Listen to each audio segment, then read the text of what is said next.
Hello दोस्तों, आज आप लोग के लिए हम लेकर के आए हैं फिजिक्स का चैप्टर 4।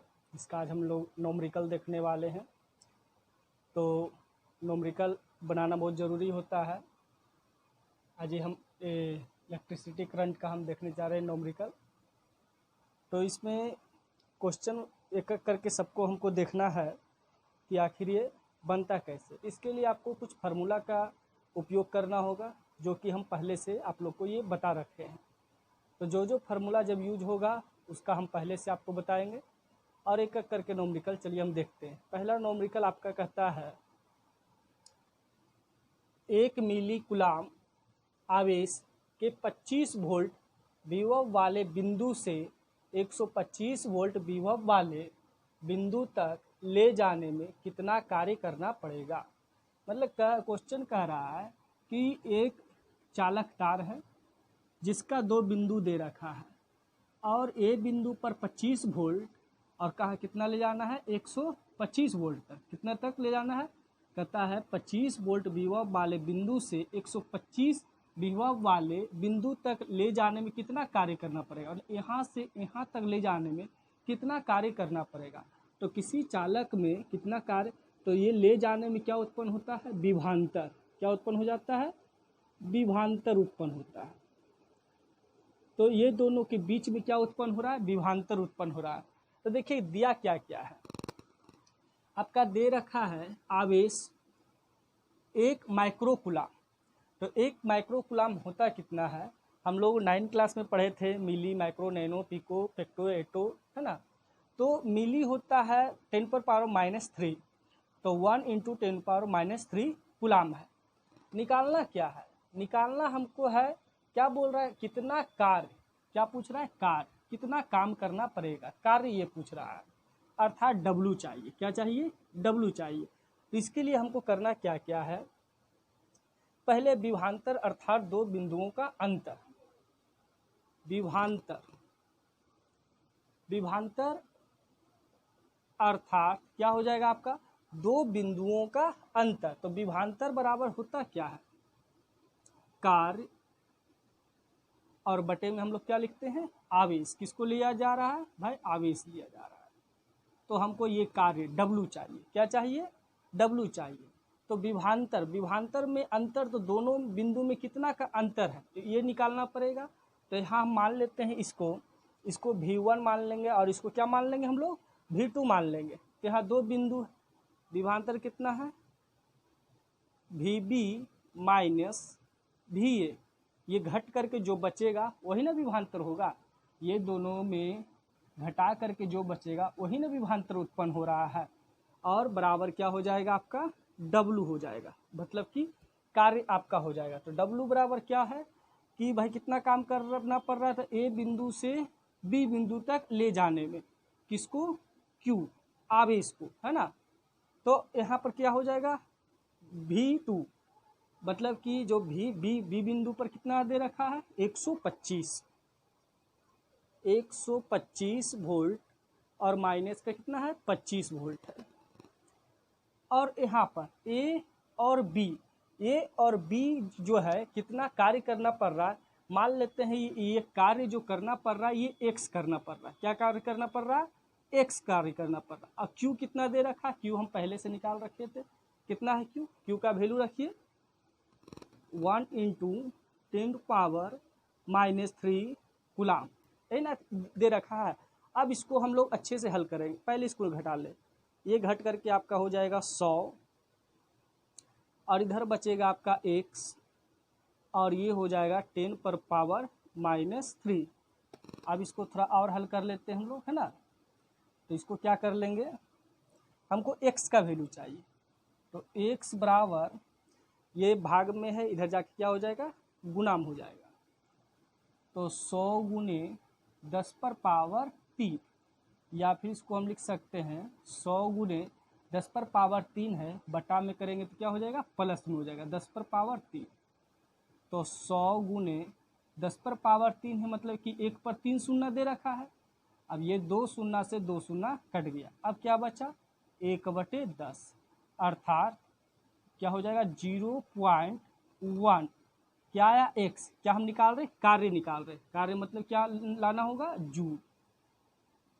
ये आपका आंसर हो गया पहला का। तो x बराबर क्या आ पाएगा, 0.1 जूल आएगा। अब हम लोग चलिए देखते हैं second number question. Second number question आपका है, यदि किसी चालक में धारा 1 एम्पियर हो, धारा कितना हो, 1 एम्पियर दे रखा है, और उसके अनुप्रस्थ काट का से 1 सेकेंड में प्रवाहित होने वाली, तो समय भी दे रखा है 1 सेकेंड, होने वाले इलेक्ट्रॉनों की संख्या n बराबर पूछा है, n बराबर क्या होगा। तो ये एक चालक तार है, इसका ये अनुप्रस्थ काट है ना, ये फिगर आपका दे रखा है। तो हल अगर हम करेंगे इसको, तो Q बराबर होता है N गुने E। क्या होता है, Q बराबर N गुने E। तो हमें ये N चाहिए, क्या चाहिए हम लोग को, N। तो N बराबर हम क्या लिख सकते हैं, Q बटे E लिख सकते हैं। तो E का वैल्यू तो हमको दे रखा है कि 1 इलेक्ट्रॉन का इतना वैल्यू है, लेकिन ये Q निकालना है। तो Q का फॉर्मूला हम लोग क्या जानते हैं, चूंकि Q बराबर होता है I गुने T, Q बराबर I गुने T। तो धारा कितना है, देख लीजिए, धारा 1 है और टाइम भी 1 सेकेंड है, अर्थात 1 क्या हो गया, Q क्या होता है, आवेश होता है C। तो Q बराबर क्या आ गया, 1C आ गया। ये तो हमको पता हो गया। अब इसका मान हम रखते हैं, Q का वैल्यू क्या लाया है, बस Q का वैल्यू। तो Q का वैल्यू मेरे पास 1 है, और ये कितना है आपका दे रखा है, E का वैल्यू, E का वैल्यू रखिए 1.6 इंटू 10 पावर माइनस का 90, ये दे रखा। अब इसको हल कीजिए, ये पॉइंट हटेगा, ऊपर शून्य चला जाएगा, तो ये हो गया 10/16 गुने 1/10 पर पावर 19। इसको हम लिख सकते हैं 10/16, 19 माइनस में ऊपर जाकर क्या हो जाएगा, प्लस में हो जाएगा, 10 पर पावर 19 हो जाएगा। अब एक पावर इससे हम इसमें लेने जा रहे हैं, ठीक है, यहाँ ध्यान रखिएगा।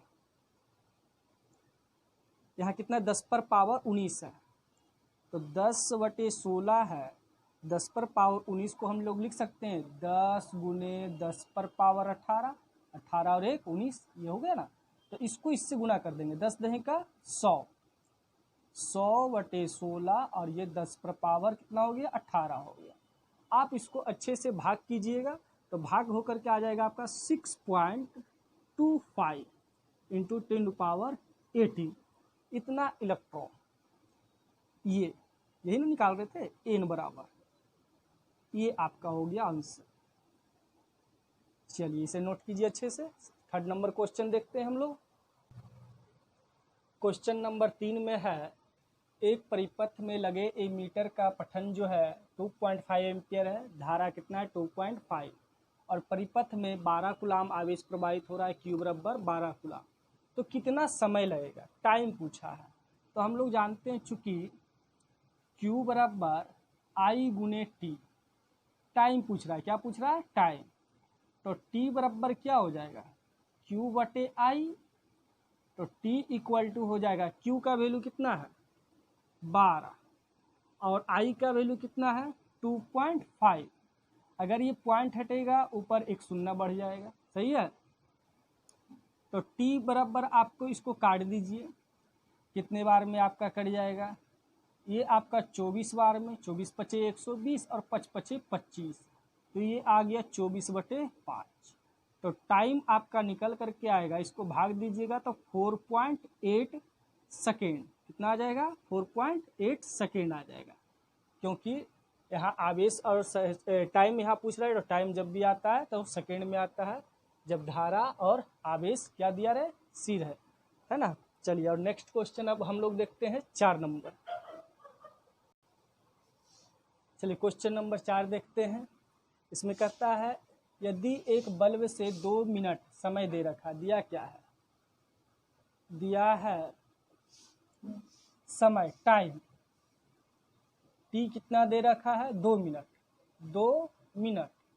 तो हम इसको तो सेकेंड में पहले बदलेंगे, तो 2 गुने 60 इक्वल टू 120 ये सेकेंड में बदल गया क्योंकि 1 मिनट में 60 सेकेंड। और 3 एम्पियर की धारा, धारा क्या आवेश कितना है, धारा I बराबर कितना है 3 एम्पियर दे रखा है, तो प्रवाहित की जाए तो उसमें कितना आवेश, आवेश मतलब Q पूछ रहा है, क्या पूछ रहा है Q, चूंकि Q बराबर क्या होता है I गुने T होता है, क्या होता है I गुने T, तो I कितना है 3 है और T कितना है मेरे पास 120 है, गुना कीजिए ये हो जाएगा 360 C हो जाएगा, तो ये 360 कूलाम आवेश धारा प्रवाह होगा। चलिए नेक्स्ट क्वेश्चन 5 नंबर हम लोग देख लेते हैं। नेक्स्ट क्वेश्चन आपका है 5 नंबर में। 5 नंबर में आपका दे रखा है, यदि किसी तार को खींचकर, ये एक तार है, इसको खींचकर इसका लंबाई दुगना कर दी जाए, ये तार का लंबाई L है और इसको दुगना करेंगे तो क्या हो जाएगा 2L हो जाएगा। दुगना कर दिया जाए तो इस तार का प्रतिरोध की तुलना तार की प्रारंभिक लंबाई के प्रतिरोध से करें। तो अभी तार का मान लीजिए कि लंबाई का प्रतिरोध R1 है और जब इसको दुगना कर दिए तो इसका प्रतिरोध R2 है। ये दोनों में रिलेशन निकालना, क्या निकालना है रिलेशन, अर्थात हमको रिलेशन किस में निकालना, रिलेशन निकालना है R2/R1 में, ये ध्यान रखना है R2/R1। तो इसको निकालने के लिए चूंकि हम लोग जानते हैं R बराबर क्या होता है रो, जो कि जिसको हम लोग कहते हैं क्या विशिष्ट प्रतिरोध, ये हम लोग पहले से पढ़ चुके हैं। R बराबर L/A, इसके अनुसार हम लोग निकालेंगे, हमको दो को निकालना है, इसका R1 और इसका R2 निकालना है। तो इसका R1 क्या हो जाएगा, इसका R1 रो L/A, ये तो ठीक है, लेकिन इसका R2 जब हम निकालेंगे तो R2 के लिए हमको क्या क्या करना पड़ जाएगा, चलिए यहीं लिख देते हैं R2 रो हो गया, L तो 2L है, लेकिन इसका एरिया क्या होगा, इसका देखिए इसका एरिया तो हम ठीक है भाई, इसका एरिया A है, लेकिन जब इस तार को खींचा जा रहा है, लंबा किया जा रहा है, तो तार का लंबाई जब बढ़ेगा तो अनुमान है कि इसकी मोटाई घटेगा, इसका मोटाई घटेगा तब इसका क्षेत्रफल क्या होगा, ये तो मालूम नहीं है। तो मान लेते हैं इसका क्षेत्रफल A' है, क्या है इसका क्षेत्रफल A' हो गया, तो ये हमको A निकालना पड़ेगा। लेकिन हाँ, इसी तार को नहीं खींच करके इसको बना रहा, अर्थात इसका आयतन और इसका आयतन दोनों का आयतन समान होगा, क्योंकि इसी तार को खींच करके ये लंबा दोगुना कर दिया जा रहा है, तो इसका जो आयतन होगा और इसके आयतन, दोनों आयतन के रिलेशन समान होगा, क्योंकि इसी से इसके बराबर है। तो एक मान लीजिए इसका V1 है और इसका V2 है, तो हम यहाँ देख सकते हैं दोनों का आयतन क्या हो जाएगा, समान हो जाएगा। हम लिखेंगे चूंकि दोनों का आयतन समान है, अर्थात V1 इक्वल टू V2 है, तो ये है, ये तार है क्या सिलेंडर के तरह, क्या है बेलन, तो बेलन का आयतन का फॉर्मूला क्या होता है बोलिए, πr²h, πr²h, ठीक है, और इसका भी वही होगा πr²h, लेकिन रखना क्या क्या है जो देखिए, πr² होता है वृत्त का क्षेत्रफल, ध्यान दीजिए πr² क्या होता है वृत्त का क्षेत्रफल, यहाँ लिख देते हैं, देखिए वृत्त का क्षेत्रफल बराबर πr², अर्थात πr² को हम A लिख सकते हैं, एरिया क्या लिख सकते हैं A हम लिख सकते हैं, तो ये हो गया A,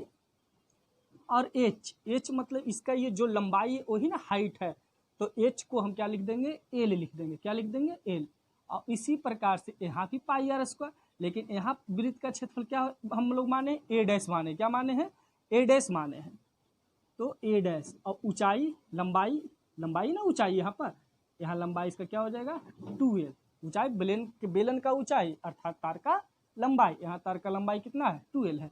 अब यहाँ देखिए L और L कैंसिल हो गया, L और L कैंसिल हो गया, अब क्या हमको चाहिए, हमको यहाँ निकालना क्या है, देख लीजिए यहाँ A' चाहिए, क्या चाहिए, इसको हम माने क्या A' माने, इसका A' को हमको A' चाहिए, तो A' के लिए हमको क्या करना पड़ेगा, A' इक्वल टू AY2, ध्यान दीजिए दो इधर गुना है, इधर आकर क्या हो गया भाग, तो A' बराबर AY2 हो गया। अब यहाँ पर हम इसको लिख सकते हैं R2 बराबर रो तो पहले से है 2L A डैश का वैल्यू AY2, ठीक है। अब हमको ये रिलेशन चाहिए, ये रेशियो चाहिए। रेशियो क्या चाहिए? R2 ratio R1। तो R2 कौन है भाई? ये है R2। R2 इसको इस तरह से हम लोग लिख देते हैं, जगह का कमी है। R2 बाई R1, R2 कितना है? रो 2L और बाई A/2 और बटे में R1 कितना है? रो L और बटे A। तो इससे ये कैंसिल हो गया। तो R2 बाई R1, यहाँ ए दो नीचे क्या है? भाग में, इधर जाकर गुना, तो 2 दूना 4, 2L बटे A और नीचे है L बटे A। तो A से A कैंसिल हो गया और ये तो कितना 2 दूना 4 हो गया था ना, ये कितना हो गया? 4 हो गया। 2 दूना का इसको इससे गुना करेंगे तो 2 दूना का 4। तो अब क्या बचा मेरे पास? R2 रेशियो R1, ये L और L भी कैंसिल हो गया, 4:1। ये आपका आया आंसर। चलिए नोट कीजिए, नेक्स्ट क्वेश्चन देखते हैं। नेक्स्ट क्वेश्चन 6 नंबर में है कि 4 ओम और 12 ओम के दो प्रतिरोध है। दिया क्या क्या है? दिया है R1 4 ओम और R2 12 ओम, ये दे रखा है। और इसमें कहता है कि श्रेणी क्रम, कौन से क्रम में? श्रेणी क्रम में। तो श्रेणी क्रम संयोजन, श्रेणी क्रम संयोजन। तो श्रेणी क्रम संयोजन का आप लोग फॉर्मूला जानते हैं, क्या होता है? R equal to R1 R2 R3 Rn तक इस तरह से जाएगा। इसका समतुल्य क्या हो जाएगा? R बराबर कितना दे रखा है? 4 ओम प्लस ये 12 ओम, तो ये जुट करके आपका कितना हो जाएगा? 16 ओम। कितना हो जाएगा? 16। कब होगा? जब आपका ये श्रेणी क्रम हो रहेगा। क्या रहेगा? श्रेणी क्रम। लेकिन इसी में कह दिया समानांतर क्रम। क्या बोल दिया? समानांतर क्रम। तो समानांतर क्रम के लिए क्या करना होगा भाई? 1/R 1/R1 1/R2 1/R3 dot dot 1/Rn तक है। और दिया क्या क्या है? 1/R, R1 कितना है? 4 है। R2 कितना है? आपका 12 दे रखा है। आगे तो दिया ही नहीं, 2 ही को दिया है। तो एलसीएम दोनों का ले लीजिए, ये हो जाएगा आपका 3 + 1/2। तो जुट करके 4/12, ये कैंसिल होगा 1/3 में, कितने बार में? 1/। तो R इक्वल टू कितना हो जाएगा? R इक्वल टू 3 ओम हो जाएगा। ये कब आएगा? जब आपका ये समानांतर क्रम रहेगा। श्रेणी क्रम रहेगा तो 16 आएगा और समानांतर क्रम आएगा तो ये आपका 3 ओम हो जाएगा। और हम लोग जानते भी हैं कि समानांतर क्रम और श्रेणी क्रम का उपयोग हम इसीलिए करते हैं कि श्रेणी क्रम में संयोजन करने से प्रतिरोध का मान बढ़ता है और समानांतर क्रम में संयोजन करने से प्रतिरोध का मान घटता है। तो जैसा कि हम लोग देखे भी, यहाँ देखिए, यहाँ 16 है और यहाँ 3 है, तो यहाँ क्या हो गया? बढ़ा और यहाँ क्या हो गया? घटा। ये ध्यान देना है। अगला नेक्स्ट क्वेश्चन हम लोग देखते हैं। समानांतर क्रम में संयोजित समान प्रतिरोध के 4 प्रतिरोधक के समूह का समतुल्य प्रतिरोध 4 ओम है। ये समतुल्य प्रतिरोध आपको दे रखा है। दिया क्या है? समतुल्य प्रतिरोध दे रखा है कितना? 4 ओम। मतलब कि जो हल होकर के आता है वो 4 ओम दे रखा। और किस क्रम में संयोजन ये आपका है? ये आपका संयोजन समानांतर क्रम में है, समानांतर क्रम में। तो देखते हैं 4 प्रतिरोध का समानांतर क्रम। ये आपका हो जाएगा 1 2 3 4।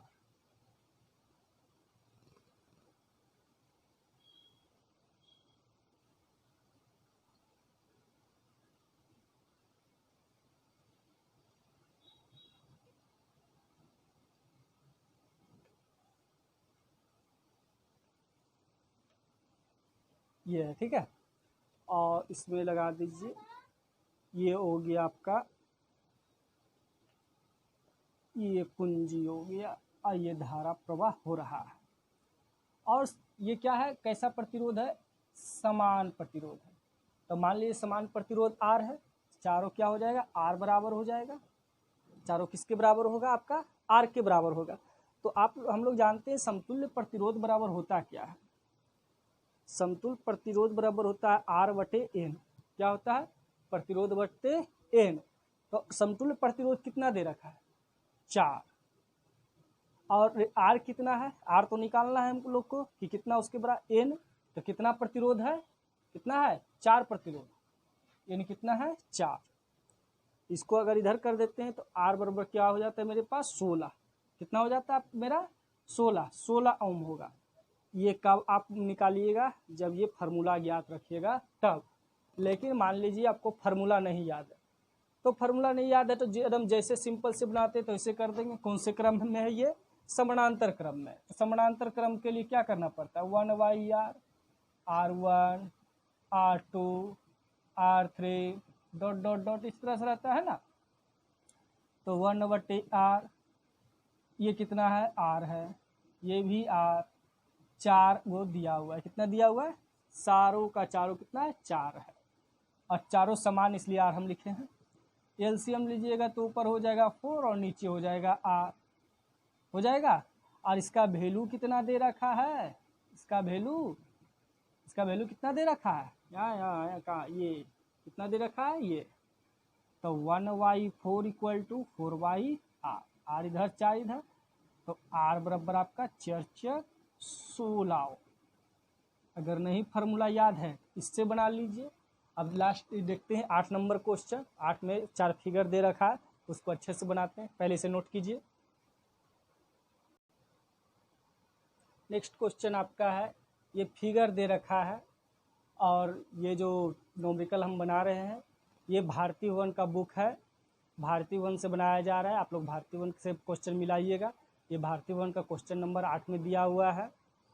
तो इसमें कहता है इस बिंदु से इस बिंदु तक का समतुल्य प्रतिरोध ज्ञात करें। तो इसमें सबसे पहले हम लोग को क्या करना होगा, इसको हम लोग मान लेते हैं R1। क्या मान लेते हैं, R1। और ये दोनों का पहले हमको निकालना होगा। मान लेते हैं ये दोनों का जो है R डैश है, क्या है, R डैश। क्या निकाल लेंगे हम लोग, R डैश। तो ये दोनों का पहले हम लोग को निकालना पड़ेगा। क्या करना होगा, ये दोनों का प्रतिरोध क्या निकालना होगा। तो ये दोनों का प्रतिरोध R डैश, ये दोनों का प्रतिरोध क्या है, R डैश। तो ये दोनों है किस क्रम में, ये दोनों है श्रेणी क्रम में।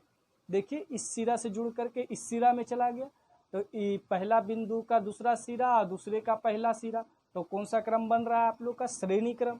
तो श्रेणी क्रम में ये जोड़ेंगे हम लोग, तो इसको अब क्या कर देंगे, इसको R1 माने हैं, ये हो गया R2 और ये हो गया R3। तो R डैश जो निकलेगा, R डैश होगा R2 प्लस R3।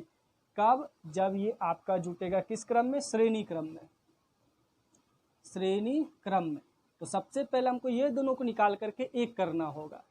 तो ये कितना हो गया मेरे पास 40 और ये कितना हो गया 60 और ये जुट करके क्या हो जाएगा मेरे पास 100। कितना हो जाएगा 100। अब ये दोनों में रिलेशन बनाना है।